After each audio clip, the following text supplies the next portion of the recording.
players have opted out. You try to get better wide receivers. You add that to the core with Bill Belichick and Josh McDaniels. With the way they run that system, another year underneath Cam's belt, I just feel like that's the best opportunity to him instead of uprooting and then changing again, going to a new franchise, learning new players. Well, he would be going to a new franchise. Certainly would be learning new players. The system, for the most part, is the same. Both of these teams work as far as I'm concerned. They both work. Because of the relationship, longtime head coach. But then again, the head coach didn't jump on the table for him last season. And so, they went another direction at the quarterback spot. But Belichick gave him an opportunity, a chance. So maybe he stays in New England. I mean, this is one where I'm kind of torn between both. Yeah, in between both, yeah. Now, keep in mind. So I plead the fifth. Not the 1, 2, 3, 4, 5th. You already said too much. When you plead the fifth, you say nothing. You've given an entire argument. Then you can't plead the fifth after that. One interesting thing is that, the NFC East is the one division that always has rotating division winners. So history would tell you that somebody other than Washington is going to win the division next year. They won it on the final day of the regular season last year to get into the playoffs. That's not to say that's the way it goes, but you're right. You don't know what the Eagles are going to do, the Giants and Daniel Jones. Well, we know what the Eagles are going to do. Let's just peg the Cowboys now like we do every year. That seems to work out. But that could be their main competition because if the other teams are quarterbacked by Daniel Jones or Jalen Hurts and who knows who, it sort of seems like a two-division race at the moment. It does seem like that because you don't know what Philadelphia is going to ultimately turn out to be. The Giants could be very, very interesting. They got a young core on defense that played solid at times.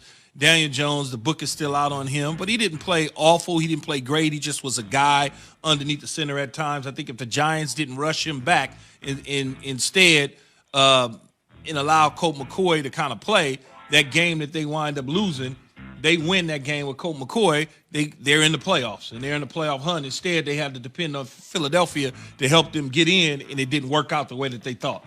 What do you think Cam signs for? What from just to fit him money-wise for a team? Is that, 12, 13 a year?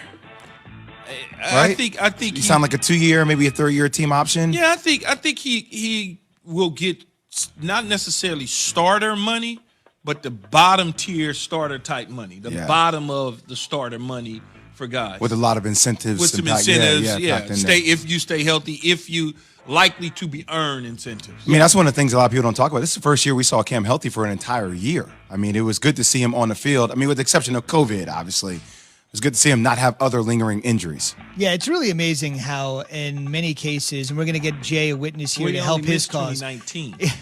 Okay. I know, but you're right. No, you're right. The reason I say that, of course, correct. Because that's fair.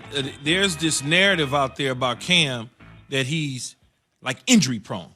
He missed 2019 and 2018. I believe he missed 2 games, and so when you look at the course of his career, it's not like he's in and out of the lineup. Fair. I should have specified. I'm just saying since having that injury, like it's one of the things always. Yeah, you're right. Of course. I just wanted to make sure because the Twitter people are right there waiting to push. They ready to get you. Sin. And keep in mind, many people are given, I don't know why this is for Cam, but many people this particular year, if they struggled or whatever, it's COVID, it's just, it's an atypical year, don't worry about it. For Cam, it doesn't feel like he's getting the benefit of the doubt. For Cam, it's like he had a poor year, whereas if anybody else had a poor year, they would chalk it up to COVID. They don't like Cam, man. I understand, but it seems like... The dude don't play the game, and when you don't play other people's game, they whip you with a pen and a little computer. Zubin, by the way, when you walk into the club, you should walk into the club with this music playing in the background. This would be great for Zubin. Judge Mahinti. First of all, robe. Zubin in a robe, in a black robe. I bet not catch Zubin in the club. Don't go to any club. I don't need this. We need the yada, yada, yada music. That yada, yada, yada. Then you in the club. Then we talking. How about some talking and a witness for Jay's defense here, Cam to New England. Daryl in New Jersey. You're on ESPN Radio. Hey, Daryl. What up, D? Good morning. Cam should stay in New England.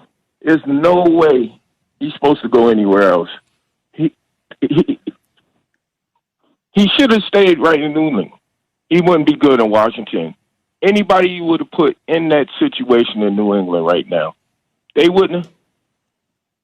No, that's real talk. What's going on, fella? No, that's real talk, He wouldn't have. Anybody you put in that situation would have made out. And think about it, Cam still won 7 games. He still won 7 games. Yeah, but he threw 8 touchdowns and 10 interceptions. Yeah, but he had no Key don't weapons even around him. don't worry. Key don't even believe that. He just messing with you. No, because the only reason why I said it is because that's what people are saying, Daryl, right? I was one of them. I was one of them. As soon as you say something positive about Cam, they go, well, he did only throw 8 touchdowns. I'm like, well, first of all, he only threw 8 because they're not throwing the ball down They're not there. throwing deep balls, yeah. They don't have anybody to throw to. Well, he threw 10 picks. Yeah, he threw 10 picks. And so did 9,000 other quarterbacks in the NFL. Fair, but there were some moments, let's be honest about that, looked bad. Absolutely. That with COVID and the Absolutely. inconsistency of it, they can lead you down that path. He threw some balls in the air, and then I turned my head trying to figure out where they were at. There's no question. He was horrible at times, but he also was good. Buffalo, Seattle. Yeah, I could point to moments and bright spots for Cam. But when you are a polarizing figure, Jay, as you know, people are going to look to do anything to dislike you. That's just what it is.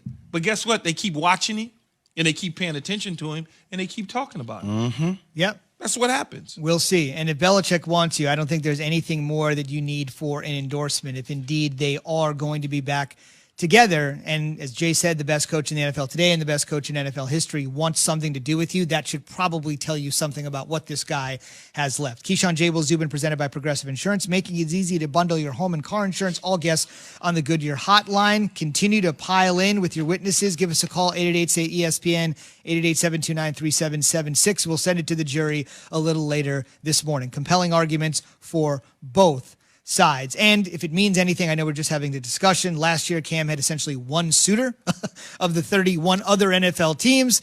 This year, it definitely seems like there are more than one team that would be interested in his services. Cut around this time, a few weeks, maybe about cut around 51 weeks ago. So yeah, but the free agent market was dried up, and there was no teams available. He was coming off an injury. Nobody could work him out. Pandemic was thick. They couldn't get medical on him, and guys, teams have got to move on. They can't sit around. It's almost like the Deshaun Watson situation. At some point, you've got to address him if you're Houston, because teams are preparing for the season. What are we going to do with the draft? Are they trading Deshaun or not? They're trading. A lot of that has to do with where people set their boards at in free agency, what they want to do. Some things affect other things, and so he's available now, so he doesn't have to worry about that. Couple more things. Court is now back in session, even though I never really gavelled us to get us out of here. Let's get back in it because you guys definitely want to talk about it. To Key's point, cut in late March, signed late June. It was officially announced by the Pats in July. So basically he was cut and had 3 months to sit out there. But as Key said, NFL business was essentially put on hold. It's not going to happen again this year. People were scared of his injury. They didn't know what it was. They're like, we don't know. Doesn't seem like it's going to take